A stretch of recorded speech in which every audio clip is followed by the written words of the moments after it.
Hey,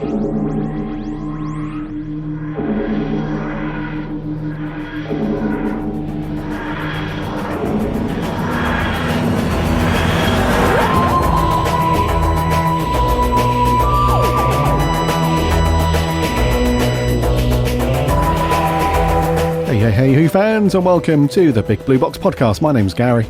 My name's Adam. And welcome to episode 338. I hope you are keeping well and safe. You've had a good week. Hope you've had a cracking week and that you've managed to do something Doctor Who related. I hope you have done something Doctor Who related, because it's really quiet out there, dude. We were saying before we recorded. Yeah, it's a bit tumbleweed. Yeah. There's nothing going on. Very quiet. Yeah. Literally, I think this is the quietest it's been for a while. Even before Series 13, in between the series of the last few years, we've had a wee bit of stuff to talk about, but there's nought. Get used to it, dude. There's not much happening this year. Yeah. Got those two specials to just two breadcrumbs that have been thrown out to us. A few scraps. Like two pigeons hovering around Trafalgar Square. A couple of breadcrumbs thrown at us to keep us going, but that's your lot. That's it, isn't it? It's going to be a quiet year, I think. Yeah. Yeah, we were saying, I think it was last week or the week before, that do we reckon that they're going to do a big regeneration thing for Jodie's last episode, and you think they might not do that.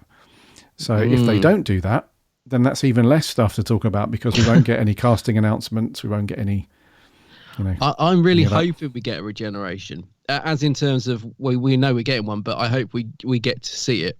Right. Yeah. Her regenerate. But because the 14th Doctor hasn't been even cast yet, that either means they filmed it open-ended and are going to edit it together whenever, and this is my gut feeling, and I hope this doesn't happen, she's just going to get in the TARDIS and go off, and it'll be a nice happy ending, and then it'll just be like Eccleston when he started as the Doctor. It sort of just starts with a new Doctor, maybe a reference looking in the mirror, oh, I've changed, and off we go, sort of like a brand new start again. So that's my gut feeling, that's what's going to happen. But who knows, dude? Who knows? Who knows indeed? Who knows? Yes. Yeah. We haven't done anything Doctor Who related this week. No, this has been a quiet week, like proper quiet. Yeah, I haven't done anything Doctor Who related. Quite unusual for me, but nothing. No big finish. No reading of books. I'm afraid it's been very much anything but Doctor Who. Really, I've just had a week of other things. I mean, other shows do exist. I know, as shocking as that is, but yeah, I've been watching like Afterlife and reading Miriam Margolyes biography and stuff, and I just haven't done anything Doctor Who related this week at all. Yeah, same, dude. The only thing I did was I nipped over to the Telos Publishing website and almost pulled the trigger on that. The art and history of Virgin Publishing. So I really want that as well. I've looked at that a couple of times in the last week or two. Yeah, I'm the same. I've hovered over it. A few of my friends have got it and posted pictures, and it just looks lovely. It's about 35 quid plus postage. So you're looking at nearly 40 quid. That's the thing. It's just that little bit too expensive. Every time I've gone to order it and I've added on the postage, I'm like, no. And I've sort of not ordered it, probably a bit like yourself, but I really want that book. Same, yeah, the same as you. I'd seen somebody tweet it and put a picture on. I thought, oh yes, I must go back and check that out, because it's a gorgeous cover, and some of it looks like it's been designed very nicely. It's very, very nice book, and somebody else tweeted about it as well. I think it was those. One of the dudes, I think it was Rob over at the Doctor Who Show podcast. He was saying about it this morning, in fact, on Twitter, and I thought, right, I must go and have a look. So I've added it to the basket, but I'm just not sure on... You've left it in the basket. Yeah, because January is a long old month. I know. You've got to be fiscal and sensible in January, otherwise your year's just buggered after that. So I got paid early in December. So when that's all well and good, if you get paid early before Christmas, it's all great. Yeah, it all feels nice, and then it's the long wait after, isn't it? Exactly. Yeah. So I've added it to the old shopping bag on Telos Publishing, but I'll probably go back next week after payday, and see if that's see if I'm a bit more making rash decisions with the old cash. Not sure. Yeah, I know a friend of mine got it slightly cheaper from where was it, Waterstones or somewhere, but I think it's out of stock. And I think if you order it directly from Telos, it's signed. So it depends how bothered you are about it being signed. But my mate's was signed, and I got to tell you, it's a really nice signature. It's like David Howe written in big black pen. It looked really nice. I was thinking, I think I would like a signed one, but I'll probably do the same as you. I'll wait to the end of the month, I think. Well, I'll have to, really. I can't afford it at the minute at all. Yeah, so, sure. Same. Yeah. But you are right, though. If you get it direct from Telos, you get it signed by David Howe. Yep. Yeah, that's right. Talking of not being able to afford things, did you see that Jodie has been announced as a guest at the next London Comic Con? Did. Yeah, so that was a bit of a surprise. I mean, they added Mandip a couple of weeks back, so Yaz is there. And then so as soon as they added Yaz, people were like, get Jodie, see if you can get Jodie. And they've been bigging up this announcement of a big guest for a couple of days. And I thought, it won't be Jodie. She won't do conventions this soon after leaving, surely. But yeah, there it is. She's going to be there on the Saturday. And yeah, I mean, obviously Twitter went mad. A lot of people excited to meet her and stuff. And I think they're doing a duo shot with her and Mandip, which is cool. But the price, dude, I mean, she's £75 for a photo. Oof. I think 75 for an auto, and then you can get diamond passes, whatever that is, for like 220 quid and whatever. I mean, it is a lot of money, but just to put things in perspective, I'm not saying this is a have a go, because I mean, all the doctors I think have been that price or more. I think I paid that for Matt Smith. I might have paid 80. I can't remember. Eccleston, I think, was 85, was he, or something when he first got announced? He's come down a little bit. He's 65 now. Tennant, I think, was 85. So I mean, she's her price isn't any more expensive than any of the other doctors that have appeared there. But me, it just comes back to what you said earlier. I just normally I would be all over this, get myself there, get the photo. I love going to the NFCC events and stuff. But yeah, just money, mate. I just like didn't even contemplate it, which is really rare for me. I just thought, no, I know I can't afford it, so I won't be going. And well, I might, you never know. But once I get paid at the end of this month, whatever, I might decide to jump on it. But they'll probably be sold out by then. But yeah, I don't know, mate. It's just the money. I just thought I can't really afford it. But yeah, what do you think though about Jodie being announced for? Yeah, it's London a bit Comic of Con. It's a good one for them, isn't it? It's a great one for those guys. Yeah, and let's not forget that your feelings and my feelings on it aside, there are a lot of fans who really love this era of Doctor Who and love Jodie. So absolutely, for fans of Jodie, it's amazing. It's it's a very quick turnaround time between having stopped playing the part and then, well, she'd still be playing the part in terms of broadcast. Because this is the London Film Comic Con spring event, which is at the end of Feb. That's right. Yeah, the 26th and 27th of Feb that weekend. So she's still got 2 episodes yet to go out on the telly. Whereas if you'd look at the previous Doctors and so on, they left it a little while, especially Eccleston, before he started appearing at conferences and stuff. So conventions, sorry. So it is a bit of a surprise. It's a very quick turnaround time. But I mean, it's kind of cool. Like I said, if you're a fan of Jodie, then this is great news, and you should jump on it because, as Adam said, these things do have a habit of selling out rather quickly. And also at that same weekend, you got the usual suspects as well. You've got McCoy and Colin Baker there. Yeah. They're both there as you would expect. But there's also, who else was there? Bernard Cribbins. Yeah, he's going to be there as well. So if you've not met Bernard yet, you absolutely need to do that. He's a lovely guy. So go and do that. Yeah. I must admit, I would like to, because a couple of people have said to me already, I thought you didn't like Jodie. What do you want to meet for? I'm like, look, I do like Jodie. I'm just not the biggest fan of the series. The same with Colin Baker. I absolutely love Colin Baker, but I'm not the biggest fan of his era. But it doesn't mean I don't want to meet them. They're still the Doctor. Do you know what I mean? There's this thing of like people are so black and white. Like, no, you're either in the Jodie camp or you're out of it. It's like I don't like that at all. Yeah. It's like, and no, also, I can still like the show. Of course, yeah. And it's not the only thing that Jodie's ever done. So no, exactly, yeah. I'm a big fan of a couple of other things that Jodie has been in, like Broadchurch. I think she was. Yeah. I thought she was absolutely brilliant in that, and also Attack the Block with John Boyega. She was really good in that. So, just because, like you said, just because we're not huge fans of her era as the Doctor, that doesn't mean it wouldn't be cool to meet her. It's just, where do you justify the expense? That's what you have to weigh up, I'll tell you what, actually, I'll be absolutely honest. I think one of the things that's played into it for me as well is that I because I met her a couple of years ago, I've got a selfie with her. So I have got a picture with her, albeit quite a bad, blurry one off my phone. And the thing is, what I would like is on my wall, I've met all the Doctors apart from Tennant, all the other ones that are alive. So on my wall, I've got all the photo shoots with them, with that blue background. So I'd love to add Jodie to it. Do you know what I mean? I'd love to have her go into that frame because there's a space for Jodie, so I could put her in alongside all the other Doctors that I've met.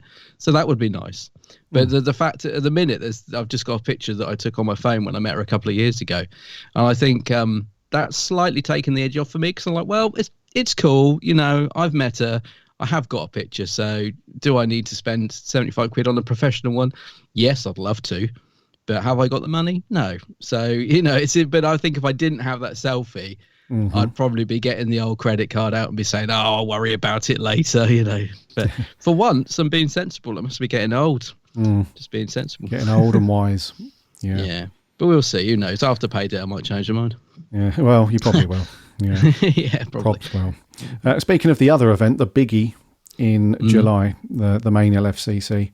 Yeah. A bit thin on the ground with announcements for that one, Yeah, I thought that. There's normally I think they've got about 20, 25 guests, but they normally have around sort of 50 or don't they? And some of them are really big players that you're looking forward to seeing by now, but really, really thin on the ground. I think the biggest people they've got there is Ernie Hudson, who's obviously riding away from, the new Ghostbusters film a little bit. Yeah. Robbie Coltrane, and obviously there's some big stars from yesteryear. Karen Allen from Superman, and Freddy Krueger, Robert Englund, he's there again. And then just a few small players, but that's looking really thin on the ground for, so. I know what you mean. I'll tell you one thing that worries me about anything to do with cons now as well is the whole screen divide thing. Because obviously I went to the LFCC back in, was it November? I don't know. Yeah. The one they did quite recently. And it was actually probably one of the most enjoyable ones I've been to because of COVID, the numbers were massively restricted. So it wasn't crowded or horrible like it normally is. It was a really nice event, perfect really amount of people. But most people didn't have a screen divide, but a couple did. And those photo shoots, they've tried really hard to get around it. So they had black backdrops so you couldn't see the screen, but they just made the photos look terrible. So I don't know what's worse, having a very obvious big plastic divide screen between you and the guest, or having a black background where the photos look so dark you can hardly see. Because someone had a black jumper on, one of the guests, and he just looked like a floating head. So it's difficult. And the thing is, they don't tell you before you go, and that's the other thing that worries me. You could spend 75 quid on a Jodie pick, but if she's requested a divide screen, I'd be really disappointed. I'd understand it, but I would be like, because some guests do and some guests don't. And I'm sorry, when you compare the photos with those that do and don't, they're just so much better. It looks so awkward with a divide screen, even though I totally get the reasons for it. It just looks so awkward. So that's the other thing that puts me off, because I'm thinking I wouldn't be happy with that. I really wouldn't be happy. Yeah, same. I'd probably prefer my blurry selfie than the 75 divide screen, I think. But we'll see. I don't think she will, but you just don't know, do you? You never know. You just some never actors know. get a bit funny at these things. Yeah, they do. Yeah. Some are all good and fine, and you think, that was a really good experience. And others, you're just like, well, I'm not going to get that time or money back. Thanks for that. Yeah, I had it with Glennis Barber and her husband, Dempsey and Makepeace. What's his name? Well, he's been in Doctor Who. Michael Brandon. Oh, yeah. They were the only ones at an event I went to last year that insisted on this divide table. So they brought out this old wooden table, made us sit either side of it, and put this really rubbish screen between. It was just the worst photo. And I was thinking, I've just paid 40 quid for this. It's just absolutely awful. In fact, they still haven't put the digital versions of them up. I think they're so embarrassed that they're so bad. They've oh no, we've lost those photos, because normally they put them up for you to buy, don't they? But that's right. Yeah. But that's what I mean. That's what I mean. You could spend that money, but until you actually get there on the day, you don't know what you're going to get, do you? True, man. Yeah, very true. Yeah. Yeah, talking of other events, though, remember years ago, the same company, Showmasters, they did an event at Milton Keynes called Collectomania. Do you remember those? Yes, I used to go to them a lot, yeah. They were very cool. So they're bringing that back. So Collectomania's back this year, the 30th of April to the 1st of May, and the guest list is very sorry. It's about 3 people, There's isn't 4 it? I looked people, at it the mate. other day. Yeah. Yeah, 4 now. Oh. Yeah, Richard Gibson and Kim Hartman from LOLO. Yeah, which I like. But, yeah. You've then got Mike Edmonds, who played a random Ewok in the background decades ago in Return of the Jedi. And bless him, Colin Baker on his own. Oh, Colin. Well, he's local, I suppose. They dragged him along. Yeah. Oh, that's shocking, though, isn't it? And that's closer than the main LFCC, and they've got 4 people, so they want to get their foot down on that. Otherwise, because the cool thing about Collectomania at Milton Keynes was it was a nice little local, easy to get to, reasonably good guests. I mean, I think I met David Prowse, Kenny Baker at Collectomanias previously, and some cool people. I think I've met Colin I think the first time I met Colin was at Collectomania, and reasonably sized hall, some good stalls and stuff, but yeah, looking very, very wishy-washy at the minute. So Showmasters, get your toe down. Yeah, get your act together. Get it together, yeah. It's not like they haven't had enough time to organise. I mean, they've been closed down for the last 2 years with COVID, so they've had plenty of time to get their stuff together. Indeedy. Anyways, events aside, we've got no news to talk about. Yeah. So before we crack on with our review, just want to welcome you back to another video. I'm taking your job.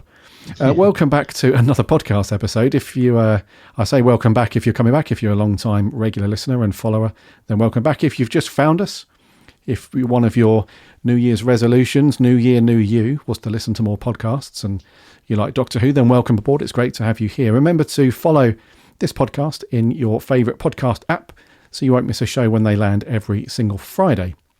We are on the socials too, Instagram, Twitter and Facebook. We chat Doctor Who throughout the week, so come and get involved over there. And to get to those social thingies, either on your phone or on your computer, you can do that via the website, which is bigblueboxpodcast.co.uk. And while you're on the website, make sure you read all of the reviews and opinion pieces from our cool writing team. Those guys put out loads of cool stuff, so go and check those out. And we have a free Discord server as well. So hop in there. It's free to join. Takes about 30 seconds to join. And you'll be able to chat lots of Doctor Who with other cool Doctor Who fans. And lastly, remember to check out Adam's channel, his YouTube channel, which is called The Geek's Handbag. The Geek's Handbag, yes. I should have a new video out today. The day the podcast goes out, hopefully. I mean, I say hopefully. It depends if I finish editing it. But yeah, there should be a new collection video out of some cool Doctor Who merch. So go and check that out. Go and check it. Any day now should be out. Nice. And Adam's on the socials too, under the same name, The Geek's Handbag. So go give him a follow. Yes. Rightio, dude. Let's smash straight into our review this week. What we got? Yeah, so we're finally on to Torchwood Series 3, and this is all one big story. It's called Children of Earth, and this is day 1. As far as we can tell, at 8:40 this morning, every single child in the world stopped. Reports coming in RTAs in Norway, Sweden, Denmark, Luxembourg, Singapore.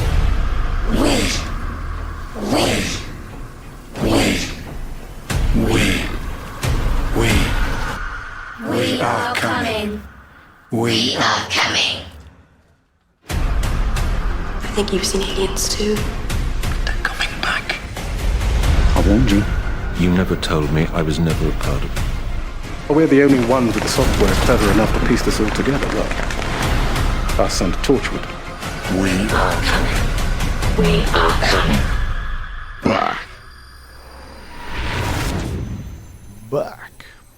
Back. Torchwood then. Kicking off a new series. This is effectively Series 3, Children of Earth. And we're going to start, as you would expect, with day 1. And this was first broadcast back on the 6th of July 2009. It was written by Russell T Davies, directed by Euros Lyn, and stars a slightly smaller Torchwood team these days, as at the end of Series 2, we lost Owen Harper, and Martha went off to do whatever she's gone off to do. So we've just got Jack, Yanto, and Gwen. And what happened to Tosh? I know we only watched it recently. I couldn't remember. Did her and Owen die sort of at the same time in different places? Yeah, I've already that's forgotten, right. dude. Isn't that awful? There was that emotional thing where on the phone. Yeah. You know, I and couldn't remember was- how Tosh died, though. She'd been stabbed or something. She'd been shot, I think. Shot. Yeah. And she was guiding Owen on how to escape. He was trapped in the That's in the it. It's all coming back to me. thingy. Yes. Yeah. So Tosh is gone, Owen's gone, so it's just the three of them now. And the synopsis for this episode, short and sweet, is when all children on Earth stop and start chanting, "We are coming," the Torchwood team investigates, but could this be the start of a global crisis? That is an obvious answer, which we will come on to now. So what do you think to a new series of Torchwood, dude, and this first story? So it's something a bit different, isn't it, this one, having it as a whole one big story. And I haven't watched this for quite a while, but I have been looking forward to us getting onto this one because I remember really liking it back in the day. So I was hoping it would sort of live up to my memory, if you like. And I expected it to look a bit more dated. As I said, I haven't watched this for a long time, so I was thinking, it'll probably, won't as dated as well as it might have done. But I put it on last night, and actually already you can see a bit of a step up from Series 2. It feels a bit more epic. Feels like it's had a bit more money thrown at it. And I actually thought it was a really good episode. I was very, not relieved, but because I remembered liking it, I thought, please be good. Because, sometimes you put something on, like there were a couple of eps in Series 2, weren't there, which just didn't live up to anywhere near as good as I remembered them being. So, yeah, I'm happy to say day one, great start to this series. It's got Russell written all over it, hasn't it? It just feels like it's got all the sort of good stuff that Russell throws in, all the sort of character building. We get to meet different members of the family and stuff, and it's got a good story already. It's drawing me in with everything that's going on. So I thought it was a really great first episode, really laying the groundwork, throwing in lots of good mystery. I love this idea of like the kids just stopping in the playground and then screaming. It's weird. It reminds me a bit of the girl from Doubt on the Bannermen, and she did that sort of weird scream. But it's just a really freaky thing, I think, and it just adds to the atmosphere of it. So yeah, great first episode, mate. Really enjoyed it, and what a cliffhanger! What a blimmin' cliffhanger! It's hard to believe that I'd actually forgotten that cliffhanger because it was almost like I was watching this for the first time, the second half of this episode, because I was thinking, I remember it, Jack's got a bomb in him. Hang on a minute. Oh, yeah, I seem to remember this. And I was thinking, this is really building up to a great end to the episode. Like, what I was like, how does he get out of this? Like, does he blow up? Like, and yeah, just a fantastic cliffhanger. Really made me want to go straight on to day two. I did resist. Obviously, we'll do it together. We'll go through the series together. But yeah, I love that feeling of getting to the end of an episode and just desperately wanting to go to the next one to find out what happens. But yeah, so it was a great setup. Really good first episode, I thought. Enjoyed it. Oh, nice, dude. Yeah, I think I'm in the same boat as you with this. Yeah. This one. Yeah. So I think you're absolutely right with how it feels. This one feels very different. I think series 1 and 2 of Torchwood, they feel really similar, almost the same in terms of the production and the budgets and all that stuff. Feels very similar to another. But series 3, it feels like it's distanced itself a little bit in terms of quality, and both in the story, the writing, and also the production. It's really cool. Like, I love the opening credits, the way that the text appears and all. It's just got a really nice sort of upgraded polish to it. Yeah. I'm not saying that the Torchwood was, looked amateur or anything like that, but I don't know, this one just looks like it's upped a little bit in terms of quality. And I quite like, the thing that I liked about it the most was this feeling of having a slightly smaller team in Torchwood. It just allows a little bit more time for each of them to go off, because at some points in the story they go off, don't they, to investigate their respective little bits that they've been assigned to. So Yanto goes off to see his sister because he wants to pluck his niece out for the day and investigate. Jack goes to see his daughter and his grandson, which is which is an interesting little side. And then Gwen goes off to see the wee lad that was in the very opening prologue, where we have that very old school kind of typical UFO in the sky with the bright light. Yeah. And he runs off. So we see him again. She goes off to talk to him.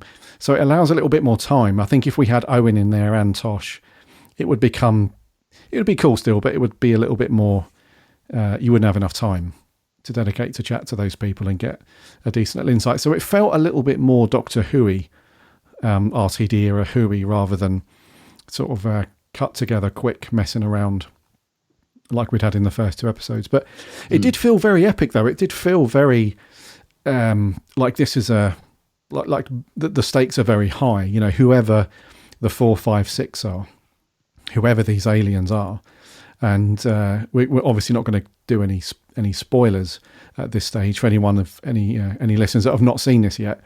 It's just a great little. We know they're alien. We know they're, at this point anyway, they seem like a potential threat to at least the children of Earth, hence the name. So it's really good that they've kept that under wraps until later on in this little mini series of 5 episodes. And also, I would say that the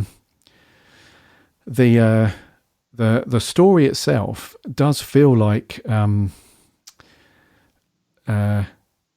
there's no baggage with the characters as well. You know, like with the previous series, we'd be partway through a story, and then there'd be this random flirty scene between characters and pull you out the story for a bit, and then you're back to whatever's happening. It felt like in this one, because we have that kind of comedic thing where Jack and Yanto are quote unquote a couple. A couple now, yeah. And then you've got Gwen, who seems very, very happy with Reese. Now there's no problem with that. So there's not this extra sort of weird adult for the sake of it baggage that we've had in the previous 2. So that was good as well. So what were you going to say, dude? Sorry. No, just I was going to say, I don't think I could do spoilers if I wanted to, because I feel almost like I'm going into this fresh. Although I remember loving this series, or liking it anyway, I actually remember very little about it.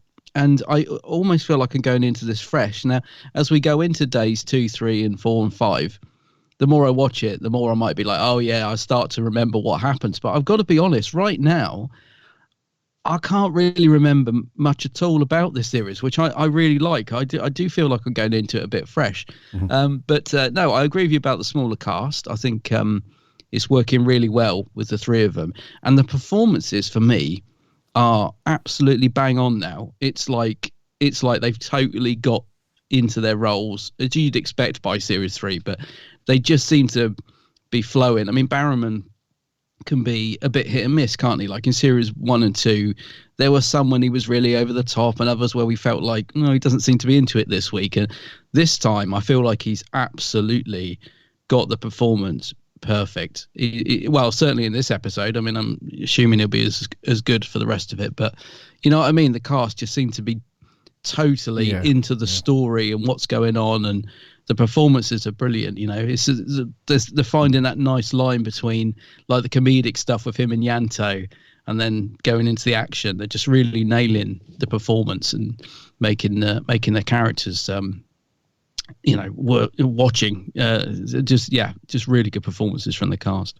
No, I agree, dude. They've definitely found a nice little flow between them. Yeah, and it kind of suffered in the previous 2 episodes to some degree with some stories, because you just had people standing around not doing much. Well, poor old Tosh used to be at that blimmin' computer all the time, didn't she? You know, you were like, give Tosh something to do. And when they did, you remember we used to say, God, Tosh is such a good character. Yeah. When they give her stuff to do, you know, she's really good. But yeah, there was a lot of times when she was just staring at that computer, like, you know, talking to him over the mic and stuff. But I do miss them, though. I miss Owen and Tosh. They were great characters, but I have to say it's flowing quite nicely just having the 3. Yeah, defo. And that was one of the things that my first note that I put down, I think it was about 5-10 minutes into the episode, was characters feel fresh but still familiar. Yeah. And have had more time to breathe. So it definitely has that. It feels like new Torchwood to a degree, but it's definitely so familiar. Like they haven't messed, like with some programs, coming to mind, something like Red Dwarf, where the characters are the same, but what they tend to do is when you get a new series, they've redesigned how their bunk room looks, or they've redesigned how, some of the ship looks. So the characters remain the same, but the production designers are like, okay, we've got a little bit more money, we've got a little bit more time, we're going to throw like 1 billion more lights around it with new screens and a bit of a colour redo.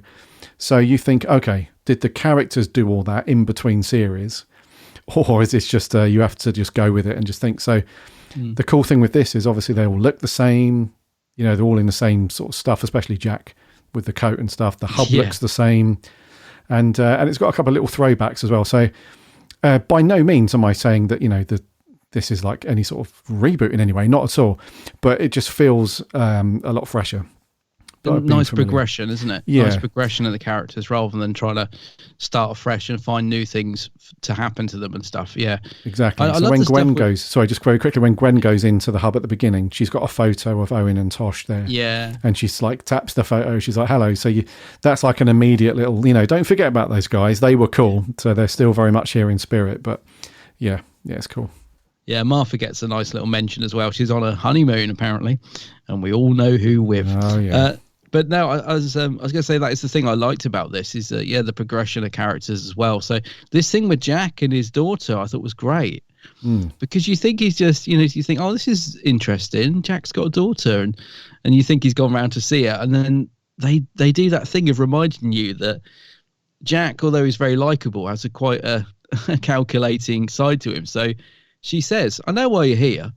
You just want my son. So you can experiment on him and find out what's going on. And you think, God, yeah, Jack is just, that is why he's there, isn't it? It's brilliant writing because you sort of, again, it's just part of Jack's personality that we've got to know over these 3 series is that he is a likable guy, but at the end of the day, he's just there to do what he's got to do, no matter who it involves, even if it is his own daughter's son. So, I just thought, again, it was a very interesting scene that interesting, that he's got a daughter. And the thing about aging as well was brilliant, wasn't it? When she's like, me and mum just, was it me and mum? Anyway, she's like, you stay the same and we're just going to get older. And one day you'll be at our funeral. Do you realize how weird that is? And all this sort of stuff. And I thought, again, just really well written stuff.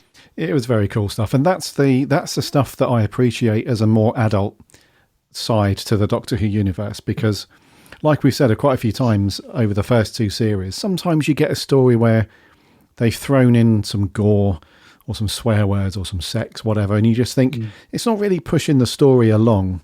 You're sort of doing it because you can, because it's on after 9 o'clock, after the watershed and stuff like that. Whereas things like this, it's a bit of a darker side to Jack's character, and it is a little bit more mature in its theme for the writing, but it's not like thrown in there because of the watershed time. It's in there because it really progresses the story and is a bit more of a character build for Jack. Because like you said, we have got to know him, and he's cheeky and flirty, and he is, quite likable. But yeah, and it's almost like a light switch went off as well, because he's round there and he's sort of playing the emotional card a little bit, and you almost think, well, actually, is she the bad guy? Because some point in that conversation, he does turn around and say, look, you told me to stay away. This is not my fault that I don't see you guys as much. So you then think, actually, is she the one that's, decided that he shouldn't see her or his grandson? But then, like you said, it sort of becomes apparent that doesn't bother him anyway. And then she sort of, she clocks him. She's like, actually, because she actually swears at him and she's like, I know why you're here, sort of thing. But then when he leaves the house, he's like just back to business on the phone. Yeah, exactly. Yeah. Like it hasn't phased him at all. Like he's just upset his daughter. She's a bit miffed now. And then, but that doesn't bother him. It's just, he's out the door. He's on his phone to Yanto, like, Bosh, let's go. Yeah, so when she explains why she doesn't want to see him that much, it does all make sense. You think, oh, actually, yeah, there is so much more to Jack's character than you first might imagine. Yeah. On the flip side of that, you got Yanto and his sister. Now that was more fun, wasn't it? That was written more as comedic with Yanto with the getting the car stolen. I thought that was really funny when he's like, no one's going to steal that car, and then it's sort of really it's revving around the estate with kids in it and Victory stuff. I lap. thought that was quite funny. So that sort of counterbalanced the sort of more serious, darker stuff going on with Jack. I thought that you then got the stuff with Yanto and his sister, and she's like, "Oh, I hear you were in a restaurant with another man," and all this sort of stuff. She's sort of digging and all that sort of stuff, like sisters do. So I thought they were fun scenes to counterbalance some of the darker scenes in it. Yeah, that was cool, and you can tell that he's got great bants with his sister. I think even though it's a similar thing that Jack had with his daughter, but not quite as extreme, but I think she was saying something like, we haven't seen you in ages. And he's like, yeah, the job and all the rest of it. Yeah. But I thought it was interesting the way that Russell had written the sort of kind of coming out to his sister, I suppose, because it wasn't your traditional, like, I hear that you've been seeing a man. And then he sort of opens up. He's like, well, actually, yeah, I'm gay and blah, blah, blah. He kind of writes it in this way that it's almost like he's not, this is very weird for me to say, but he's not like a 100% gay man at this point. That's what it feels like to me, because she pushes him and she tries to get some more information.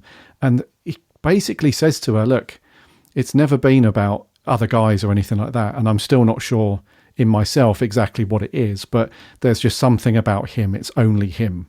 Yeah, it's Jack. Yeah, which kind of alludes to the fact that if Jack was to disappear off the scene, would he then continue to be in another gay relationship after that? Or would he be in a relationship with a woman? Is it just Jack that's making him feel this way? So I like that. That was a cool little thing. Like, it wasn't just another, oh yeah, I'm coming out as gay sort of thing, which there'd be nothing wrong with that. But it's just an interesting little twist that, again, feeds into that thing around what has Jack, what's about him. Because I would hazard a guess that if, Yanto, bless him, was to be killed in the next episode, although Jack would be upset and about that, you would imagine that within a, insert amount of time here, whatever, there'd be some other dude that he'd be flirting with, and probably at the wake. Yeah, exactly. Yeah, that's what I mean. So it all kind of feeds into this this thing around what is Jack's actual deal here, because that it's all about the job. It's all about the job for most of the Torchwood peeps, and trying to find that balance, especially with people like Gwen and, with Reese and everything. And, but yeah, it's just fascinating that you don't really see any of this stuff when Captain Jack is in Doctor Who. When he's in Doctor Who, it's just all about the bants with the Doctor and getting the job done. You never see any of this backstory or the complications between relationships between them and stuff. So yeah, it's another one of those little, nice job, Russell. That's a nice little bit of writing, which is very cool. Yeah, I'm glad they did that with Yanto, though, because I think then it does add another layer to him as well. Because if you think about the earlier series with his girlfriend that got turned into the cyber woman, you don't want to take that away. You don't want to be like, oh, she didn't really mean anything to him. He was, he didn't, he's living a lie back then. It's more complicated than that, and which is a bit more true to life, I think, So, yeah, so I like the fact that it was a bit more of an interesting coming out to his sister story, if you like. Yes. Yeah, not definitely. Just the straightforward, I've been lying to myself, I've got feelings and all this sort of stuff. Yeah, there's definitely more to it. Mm-hmm. I thought Gwen had a good story. I thought Eve Miles had a really good performance in this one. The way that the first 5-10 minutes of the episode progress, you really feel like she's the end of series 2 was a real big turning point for her, because one of the storylines that they played up to a lot up to this point was that she had a flirty thing with Owen. She she had a thing with Owen, and then she had all this flirty stuff with Jack, and you felt really sorry for Reese, and you would, so there, after those characters they'd written them out, now it feels like she's really found her feet, I guess, because there are no distractions there. She knows that Jack and Yanto are now a thing, even though they don't want to admit it, that they're a thing. That leaves no one else for her to, I'm sure if Jack put the moves on, she'll be all, giggly and stupid again, but it really just allows her to focus on the job And now Reese has also come to terms with, now he knows what's going on in terms of aliens and Torchwood and all that stuff. He's now more comfortable and he even jokes about it. I think, Jack jokes about it. So when she finds out she's pregnant, about 2/3 of the way in, Jack's like, you've told me before you've told Owen. That's going to be a fun. So they play on that a little bit still. They joke about it. But you do get the feeling that Reese is just completely comfortable because she's like, oh, I can't make it to the house viewing. I've got to go and do this thing at the job. And he's like, oh, yeah, I thought you might do all that stuff. So I think Gwen's character is now at a point where you think, right, okay, she's now completely comfortable. And then it really reinforces the fact that before she found out she was pregnant, she was completely off the idea. And then when she finds out she's pregnant, it just hits her. She's like, oh my God, this is amazing. Yeah. This is going to be brilliant. So I feel like her character, and like you, I can't remember hardly anything about Torchwood from before when we watched it, but I do feel like coming into it fresh, she's progressing in a better direction than what we've seen in the last two. I think Eve Miles is brilliant. I think she gives such a good commanding performance. And yeah, they could have rehashed all that stuff from the earlier series, couldn't they? Have, Reese getting cross that she's out, but no, they've gone the opposite. They've progressed the story. He's got used to it now. He knows what she does, and they're just getting on with it. And it's so much more interesting than just keep having them arguing all the time and going through the same old stuff. I love the scene with Gwen and the strange guy, the guy that was abducted as a kid, that is now, because again, that was a great curveball. So for the first couple of scenes when the kids are standing still, we just see the kids, and then suddenly they throw this random man into the mix that's doing it, and it's like, whoa, so hang on, why is he doing it? He's a grown man. And again, it's just a really interesting idea. And then of course you work out that he was one of the kids from the earlier scene in Scotland in 1965. So you're thinking, okay, so again, just a great idea. I love that. And I thought the performance between him and Eve Miles in the scene they have when they're just having that discussion at the table was brilliant. Because that's when she first finds out she's pregnant, because he's got these weird senses, isn't he? Like, it's a bit strange at first because he sort of pulls her in and sniffs her arm or something. You think, what's going on? But then he's like, he can tell things, can't he? And he says, oh, how long have you been pregnant or something?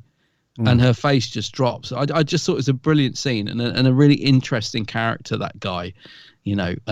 I don't know where we're going with him, like how he's going to fit into it or whatever. But yeah, I just thought it was a really good scene. But Eve Miles, she's brilliant. She really is just like so believable as Gwen, I think. Mm-hmm. Yeah, no, I completely agree. She plays it very naturally as well. Like you can tell that when she's just knocking around Cardiff, she's at the cash point and she's walking past that dude. There's that nice little Gavin and Stacey reference, she's like, what's occurred? And then that little convo and stuff. She's just so likable, and you can tell that, well, you get a good, you feel like Eve Miles is like that. Yeah, I was going to say, she feels very natural, like that's what she could be like. Do you know what I really liked as well? In the scene where she's goes into the hub and she's using that monitor to see if she's pregnant or whatever. I love the fact you're not sure if she's happy or not for a couple of minutes. You're like, she's shocked, and then Jack comes over, and for a split second, you think she's like really disappointed. She's like, I'm pregnant. And then he's like, yeah. And then she's just starts to beam. That smile suddenly spreads across her face, and she's like, it's amazing. And you think, oh, phew, thank goodness. But that whole scene was brilliant because you're just not sure what she's thinking. It's like the emotion on her face is so mixed. And then again, it was a great idea to have Jack.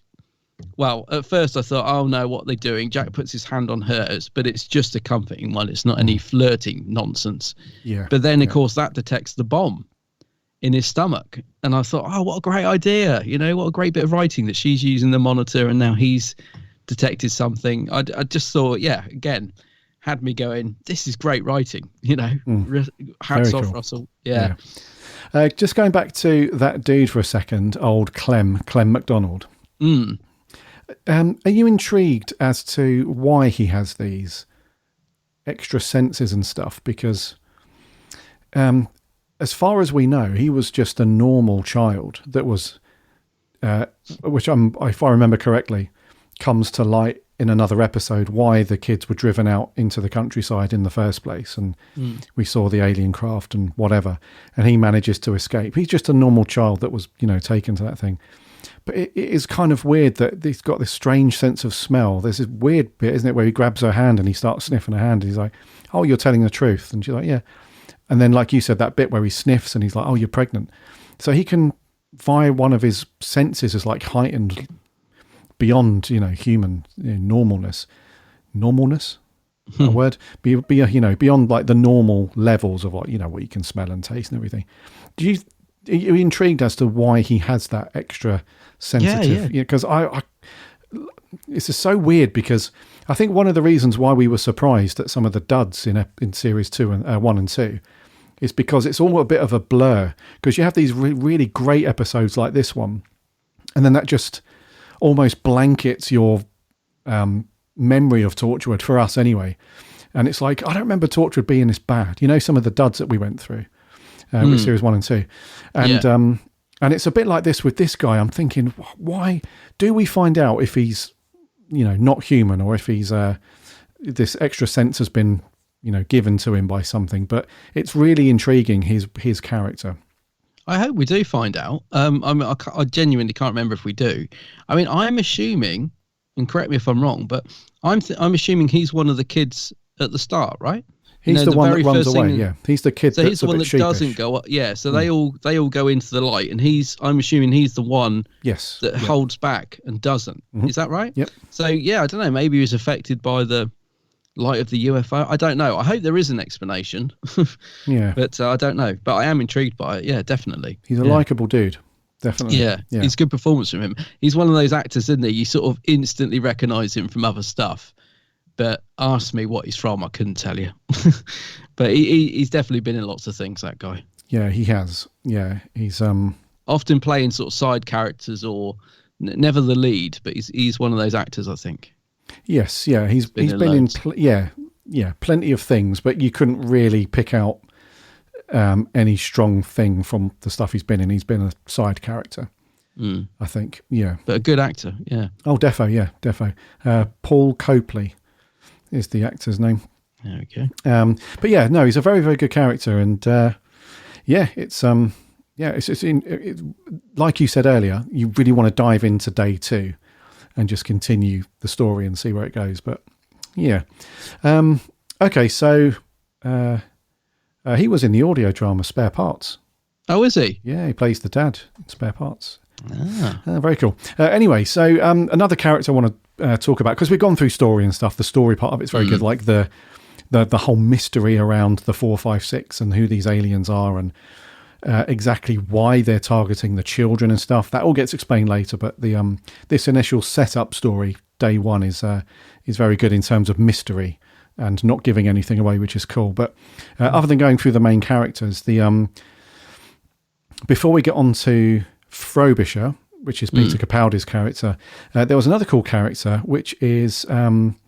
Rupesh Patanjali, who's at first glance you think, oh, okay, this could be a new recruit for Torchwood. Member. Yeah, you think, I see what Russell's doing. He's bringing in a new member, but no. Yeah, because we've lost Owen, and so there's that conversation, isn't there, in between Gwen and Jack and Yanta about, look, we need a doctor on the team and blah, blah, blah. And she gets sort of self-appoints herself as like recruitment manager for Torchwood.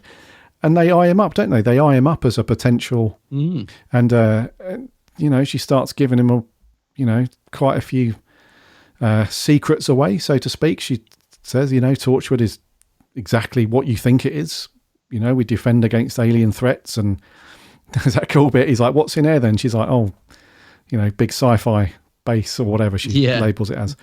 So you do think it's another cool little twist. And that's why Russell's so clever, because you immediately warm to him first of all, from his intrigue when we see him at the beginning, opening scene, where Jack and Yanta are like, yeah, we was his best neighbours. That was fun. And all the rest of it. And he catches them taking the alien organ out and stuff. So he's immediately like, oh my God, your Torchwood is amazing. And then the twist is that he's been hired as a spy, basically, to infiltrate Torchwood and stuff. And, unfortunately for him, he meets his demise. Who is it? Agent Johnson, I think, who's part of this sort of Black Ops mercenary team, she turns on him because she doesn't want him. Yeah, because she knows that Jack's going to come back to life, and she doesn't want Jack to figure out that he's betrayed him, and he's been planted in as a spy. So, but he was a cool character though. You had that initial warm to him, like, okay, he could be a cool member of the team, but then you have that, oh, you dirty so and so. So he was a cool character actually. Yeah, no, I thought it was an interesting little twist because when he came into it, I was thinking, I don't remember this guy. Who's this? And then you do start to think, oh, he doesn't join Torchwood, so what? You think he's going to get killed, don't you? Think, oh, he's just going to get killed. But yeah, it turns out he's a traitor working for whoever this woman is, who's quite cold. She immediately shoots Jack as soon as he comes back to life. He's down within a second. But yeah, I thought that was a cool little character to throw in there because I think again the chemistry between him and Eve Miles is really good. When she sort of sees a bit of herself in him because of the way they treat him when he first arrives, which I thought again was a nice bit of writing. So she sees them forcing him to wait around outside the hub. She's like, oh, you did that to me. So she empathizes with him, so you can understand why she starts to warm towards him. So yeah, good little character and a nice little subplot, I thought. Yeah, no, very cool. Yeah, very cool character. And then let's talk about Frobisher then. Yes, old Capaldi, who's back. Peter Capaldi. Yeah. So was this after the his appearance within Doctor Who? Is this after that or before not that? Sure, actually. Can't remember. But anyway, this is go around number 2 for Mr. Capaldi. This is 2009. Yeah. So I think this is. I got to Google it because I got to know. After, because Matt Smith took over in. Oh no! This was David Tennant, the Fires of Pompeii, wasn't it? Fires of Pompeii's Tennant. Yeah. Yeah. So this is after, definitely after. So it's after. I was going to say, but old Capaldi being a fan of Doctor Who probably thought, oh, I've been in Doctor Who and now I'm in Torchwood. I ain't never going to play the Doctor now. But of course he does. But yeah, so I think it's a great sign of how versatile Capaldi is because he was superb in my opinion as the Doctor. I really liked him. I think he gave us a totally different take on the Doctor's character, a fresh take that some took to and some didn't.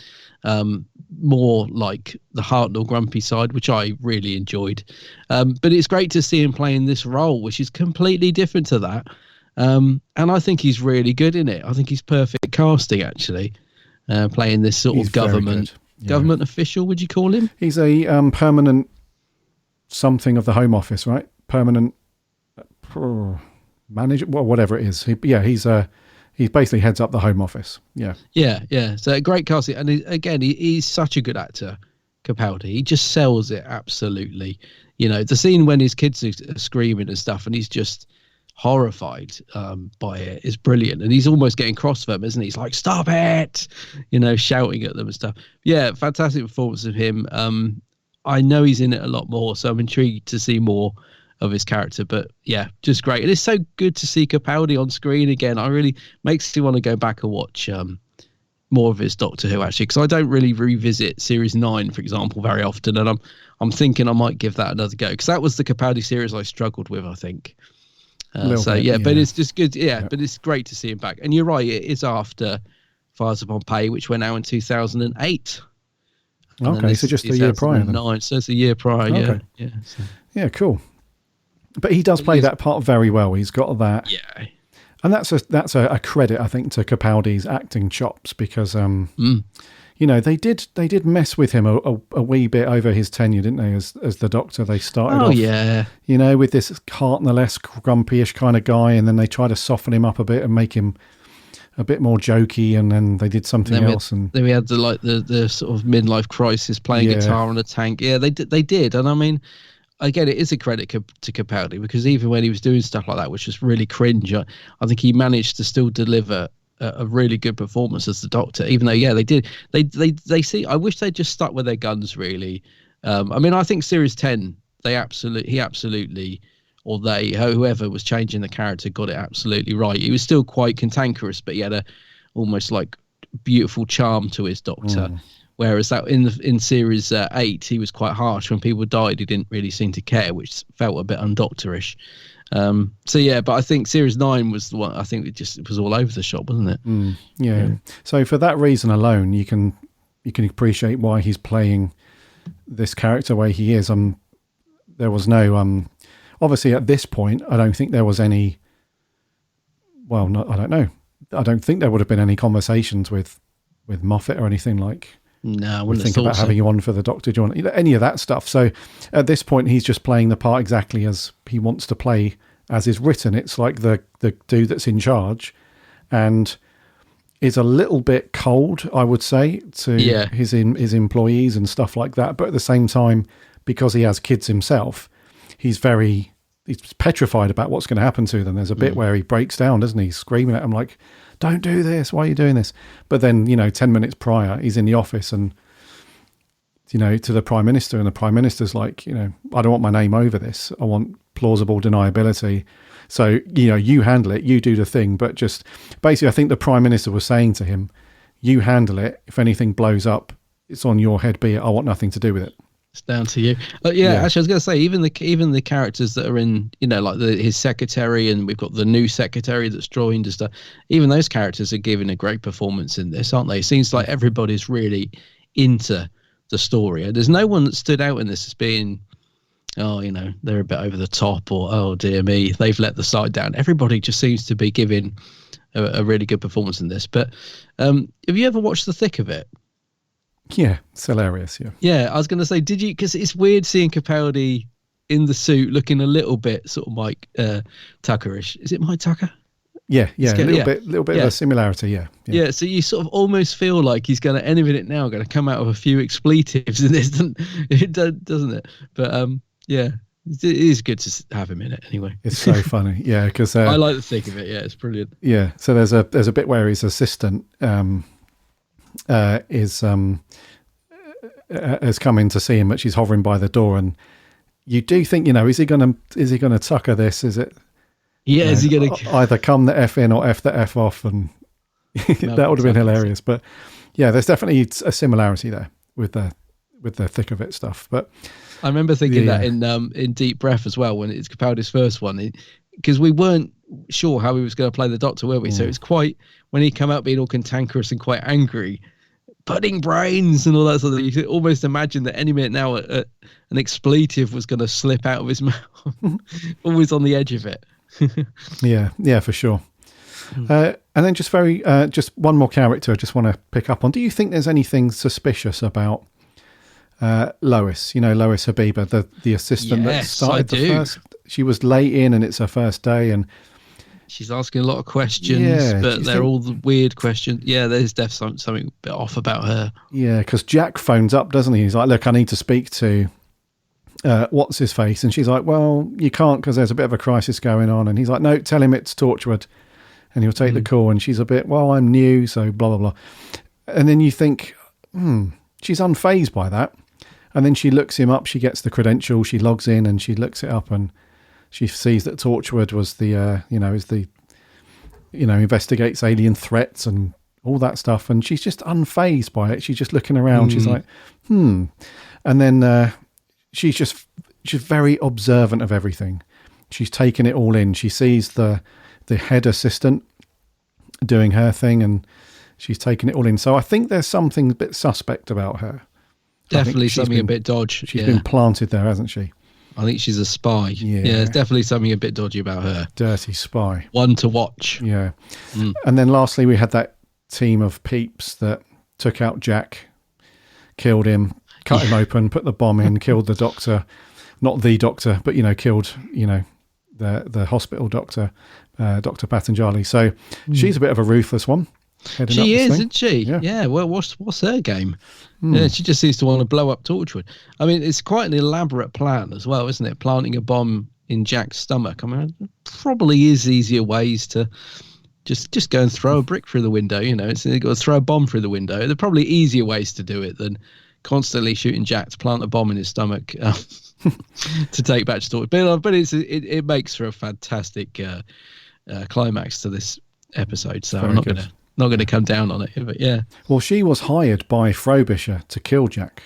Yeah, because you see that thing, don't you? The secretary opens up that deleted file, doesn't she? Right. It says kill, yeah. Yeah. So it's all a bit conspiracy theory-ish. UFO-ish. It's got a great feel to it, this episode, actually. It's got a really good kind of mix. It's like a mix of Doctor Who versus The X-Files versus Stranger Things. It's got a really cool kind of mix to it, which I've missed certainly from the other two series so far. And this is totally different, isn't it? It's interesting having we talked about Doctor Who Flux having this one big story arc, and here it is Torchwood doing it all these years before. I'm wondering if it was how this came about, because apparently Torchwood was cut down to 5 episodes. I don't know whose decision that was. It sounds, reading it online, it sounds like it was the BBC's decision, but I don't know. I don't know if it was like cut down to 5 episodes and Russell thought, right, okay, well, I'm not going to do 5 standalones. I'll do a big story arc, or how. I'd be interested in like how this came to be one big series. At what point they decided that. Yes, yeah. I'm not sure on that decision to do that. I mean, it's so far episode 1, it's working really well. We'll see how we go with it. But this whole story arc, and then also it's very one thing that is very cool about it is it's still very, very Welsh. You can tell that Russell has absolutely loved setting this whole thing in Cardiff. And there's a really cool scene where me and my wife have a very similar conversation as well. When we're going over the Severn Bridge or whatever, Gwen's on the phone to Reese, and she's like, "Oh, hey up, I'm on the bridge. I'm about to go into England." And he's like, "Well, make sure you got the right currency. Make sure you get your injections." And they have a little bit of a joke about leaving Wales and going to England. And so it still feels very at home in Cardiff and in Wales, which is good, because that's another thing that some TV shows do as well, is they hop between things, and it's something's not always established as the thing, one of the themes that makes it very cool in that show, and they move stuff around. So it's very cool that it's got that continuity and it's still very Welsh. So yeah, it's a nice scene there.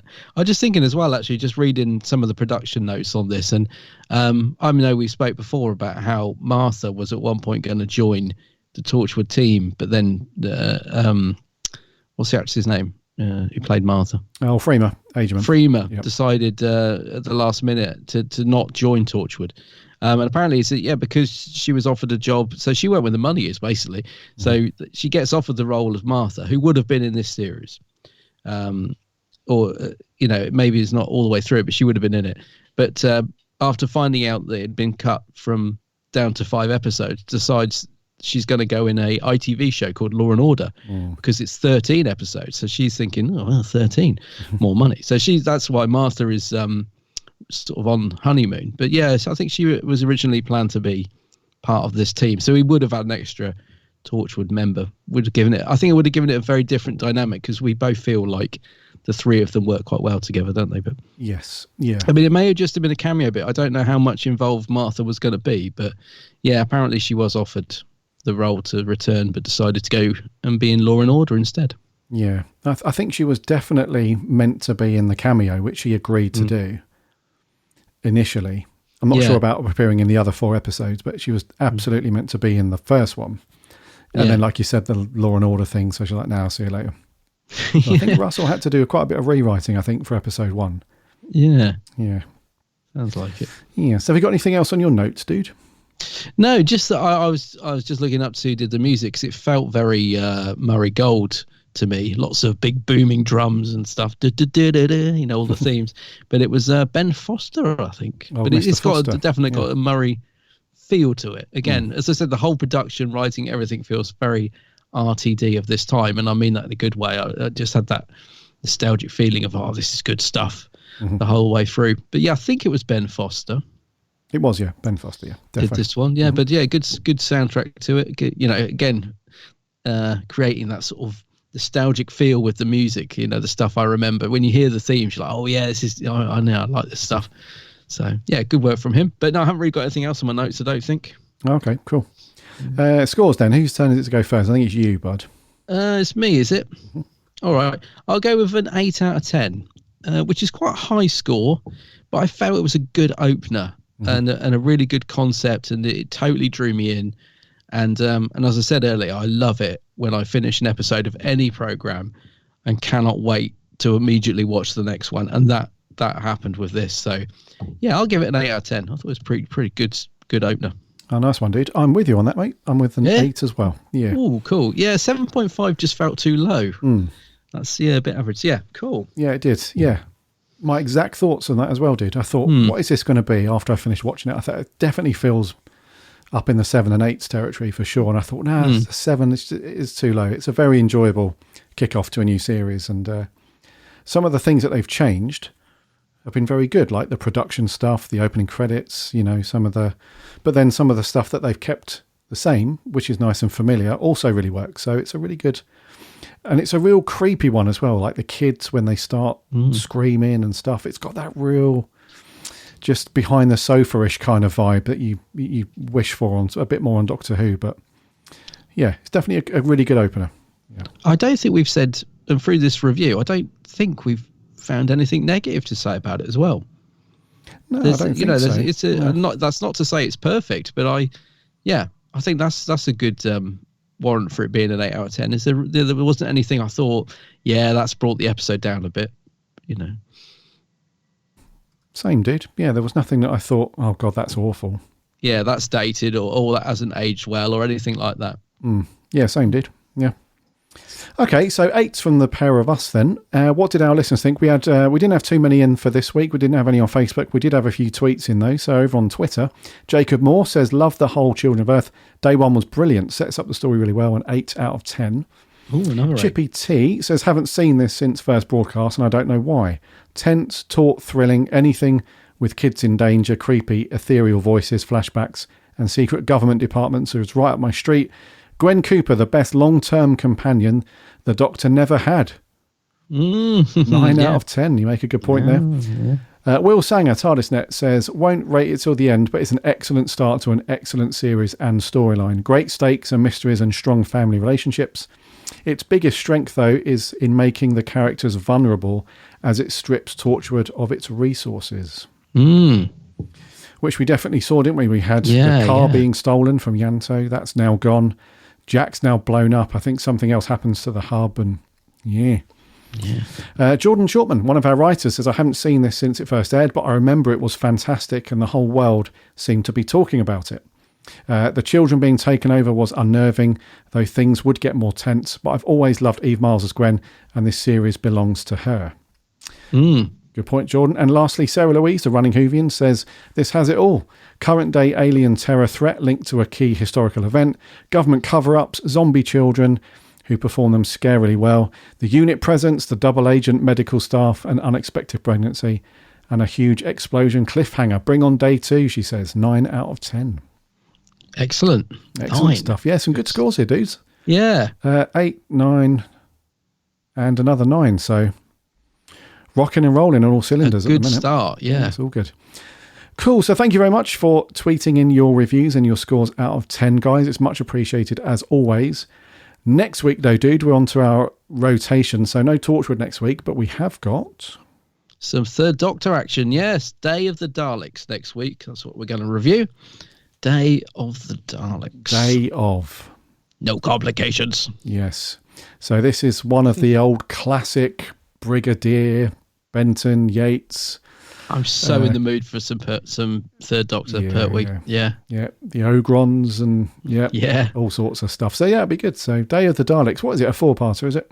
Yeah, I think so. 4-parter for next week. So get your DVDs out or your BritBox fired up and get that watched because we'll be asking for your thoughts and reviews as always. And I think we'll wrap there, dude, for episode 338. Alrighty.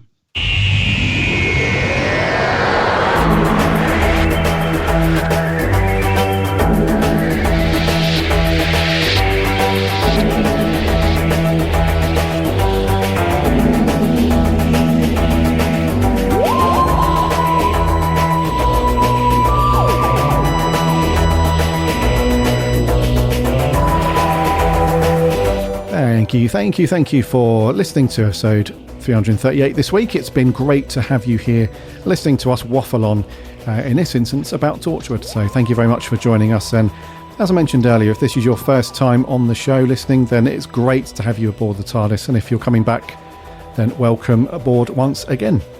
As Adam said, next week our review is Classic Who and it's Day of the Daleks, the Third Doctor story, so get that watched and we'd love your views and opinions on that as always. So keep an eye on the socials. We'll be asking for your thoughts on that one. In the meantime, make sure you follow this podcast in your fave podcast app so that you can check out the new episodes when they land every single Friday. You can also listen for free on the website, bigblueboxpodcast.co.uk. All the episodes are on there, plus all of our reviews and articles from the writing guys, so go and check those out. They're very, very cool. Jordan, Mark, Maria, Harry and Matt. Go and check out all of their stuff over there. We are on the socials too, Instagram, Twitter and Facebook. There are links on the website. Come and give us a like and a follow and chat Doctor Who throughout the week on the socials. Got a friendly bunch of followers over there, and we all chat Doctor Who. And we have a free Discord server, so jump on that as well. Also, remember to check out Adam's channel over on YouTube. It is, of course, the Geek's Handbag. Geek's Handbag, yes. There's some new vids coming your way, so go and have a look at my channel. Also on all the socials, Insta, Twitter, and Facebook. Remember that? Oh, yeah, that one. I'm still on there, yeah. Meta, as it's known now. Oh, yeah, Meta, yeah. Yeah, go and check out Adam's stuff. You won't be disappointed. And, until next week for episode 339, my name's Gary. My name's Adam. And remember,